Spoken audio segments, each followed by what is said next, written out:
The learners রুমে শিক্ষার্থীদের স্বাগতম। আশা করি তোমরা সবাই ভালো আছো। 13.2 এর 14 নম্বর ম্যাথটা নিয়ে আলোচনা করতেছি।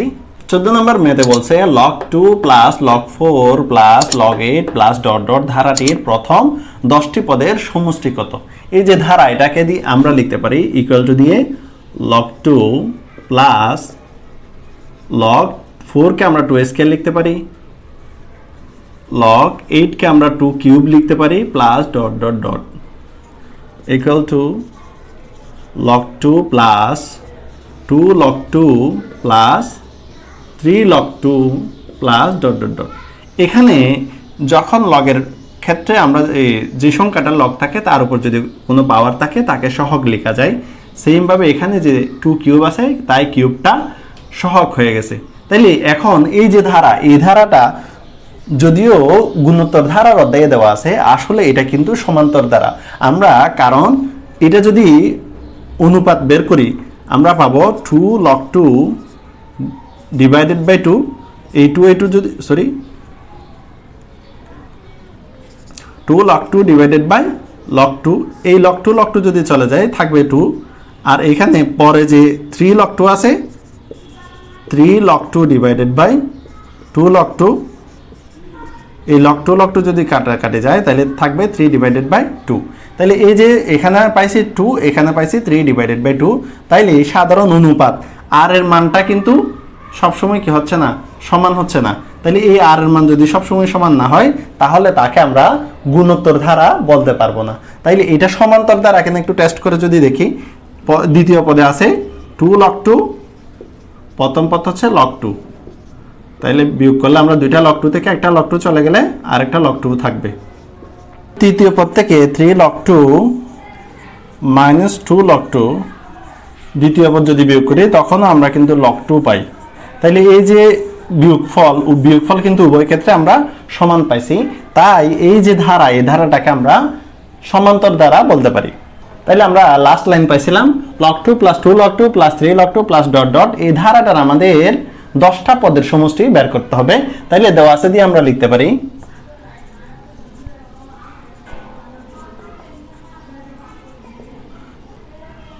সমান্তর ধারাটির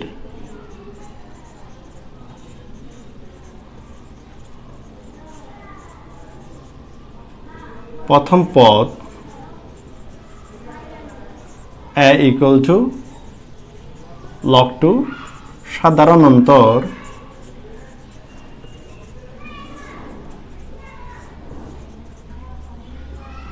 d equal to 2 log 2 minus log 2 equal to log 2।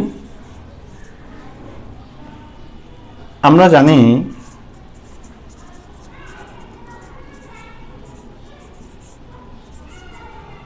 সমান্তর ধারার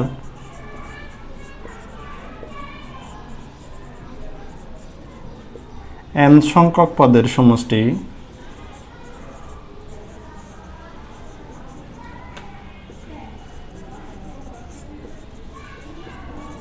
Sn equal to n divided by 2 twice a plus n minus 1 into d। তাইলে আমাদের যেহেতু 10টি পদের সমষ্টি বের করতে বলছে, সুতরাং 10টি পদের সমষ্টি S10 equal to 10 divided by 2, এর মানটা আমরা 2 ডট, এর মানটা আমরা log 2 জানি, n এর মানটা 10 জানি, মাইনাস 1, d এর মানটাও log 2 জানি।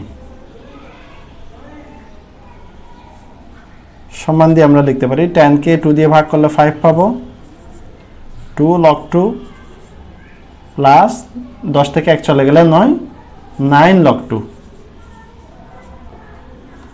তাহলে ইকুয়াল টু দিয়ে আমরা লিখতে পারি 5 ডট, এখানে 2টা log 2 এখানে 9টা log 2 মিলে হচ্ছে 11টা log 2, 11 log 2, 5 11 55 log 2, এটাই হচ্ছে answer.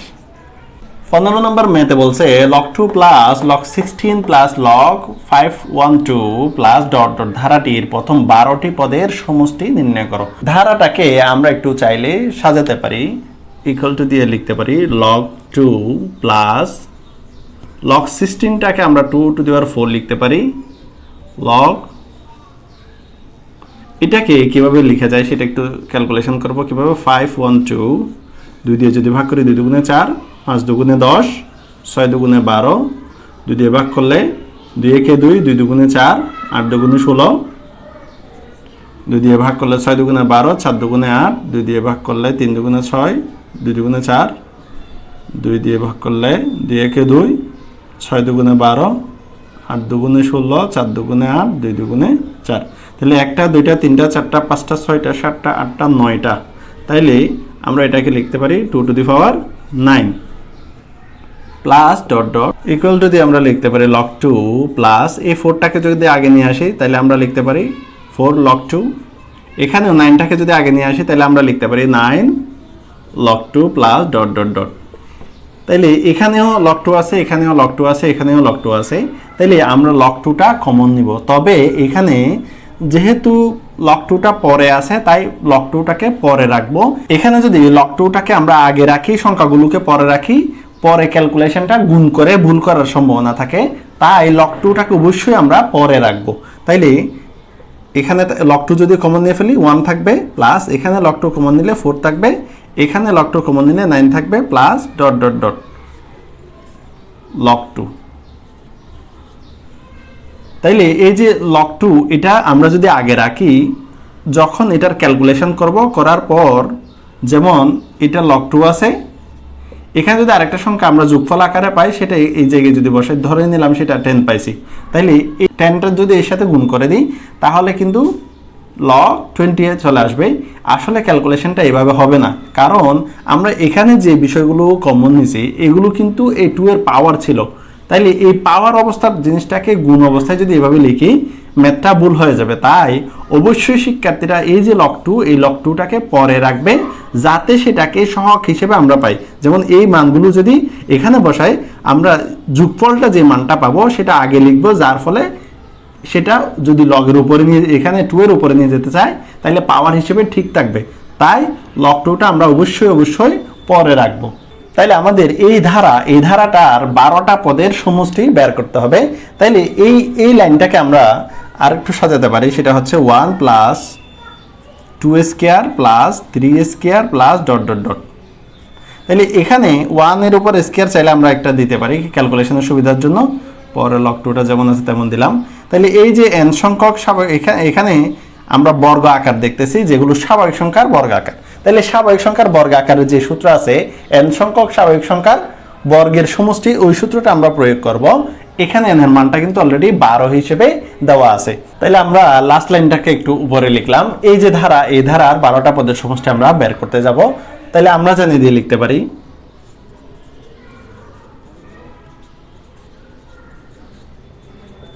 1 square plus 2 square plus dot dot dot plus n square equal to n into n plus 1 twice n plus 1 divided by 6।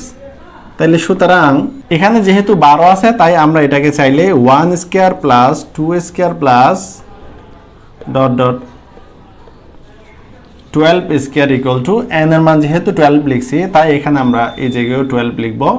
তাহলে 12 plus 1 into 2.12 plus 1 divided by 6। তাহলে equal to দিয়ে লিখতে পারি 12.13 12 দুগুণে 24 আর একে 25 পাবো, এখানে 6 থাকবে। তাহলে এটা যদি কাটাকাটি করি 6 দুগুণে 12 পাবো, 13 দুগুণে 26.25। তাহলে এদের গুণফল ক্যালকুলেটর দিয়ে আমরা 650 পাবো। সুতরাং দিয়ে আমরা লিখতে পারি 1 square plus 2 square plus 3 square plus dot dot dot log 2 ধারাটির 12টি পদের সমষ্টি